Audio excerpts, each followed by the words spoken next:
quelqu'un qui ne croyait pas du tout en Dieu, qui croyait que Dieu c'était une légende, un conte de fées. Je ne voulais pas y croire, ça ne m'intéressait pas. J'ai toujours entendu parler, mais c'était comme ça. Et je me suis mariée et j'ai commencé à... Je me suis mariée et j'ai commencé à aller aux réunions, mais c'est pas pour autant que j'y croyais toujours. J'y allais parce que ça me divertissait, j'y allais pour passer le temps. J'écoutais les cantiques, c'était joli. Et, mais ça m'a sans plus. Et j'ai eu une grosse expérience quand ma fille, la plus petite, elle est née. Elle s'étouffait, elle faisait des fausses routes. Et il y a un jour où vraiment j'ai cru qu'elle allait mourir.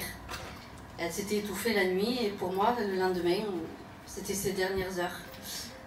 Et je ne pouvais pas la regarder, je faisais que pleurer. Et Jérémy, un jour, le soir, il a appelé le pasteur, Sébastien, et il est venu prier pour elle.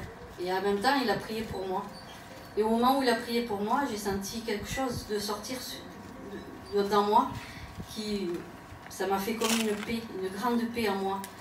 Et cette angoisse-là, de voir cette petite, ma fille, je pensais qu'elle allait mourir, c'est parti. Et ça m'a fait bizarre parce que j'ai commencé à croire en Dieu. J'ai commencé à me dire, mais c'est vrai, si vraiment ça existait, s'il existait vraiment. Et à ce moment-là, j'ai commencé à prier, à lui mettre ma fille entre ses mains.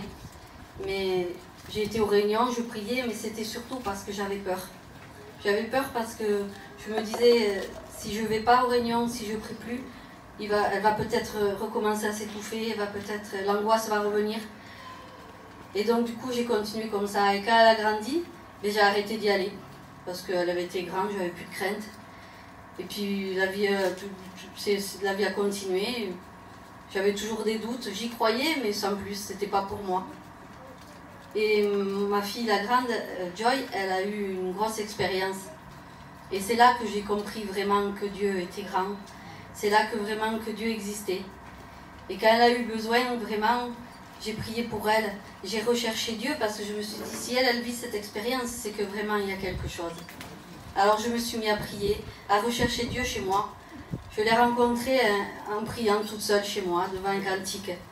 Et depuis là, j'ai donné ma vie au Seigneur, mais je n'avais pas envie de me baptiser. J'avais l'orgueil qui me tenait. Je ne voulais pas que les gens voient ce que j'avais changé. Je voulais pas que les gens... Je voulais toujours être la même. Et puis, à force, la vie continue, mais la vie est dure des fois. Mon foyer, il n'allait pas trop bien. Et puis, un jour, j'ai crié à Dieu vraiment, qui m'enlève ses angoisses, cette paix. Il m'a mis la paix dans mon cœur. Il a changé mon foyer, il a changé ma vie. Et depuis ce jour-là, j'ai décidé de me donner entièrement au Seigneur et de me baptiser. Voilà, que Dieu vous bénisse.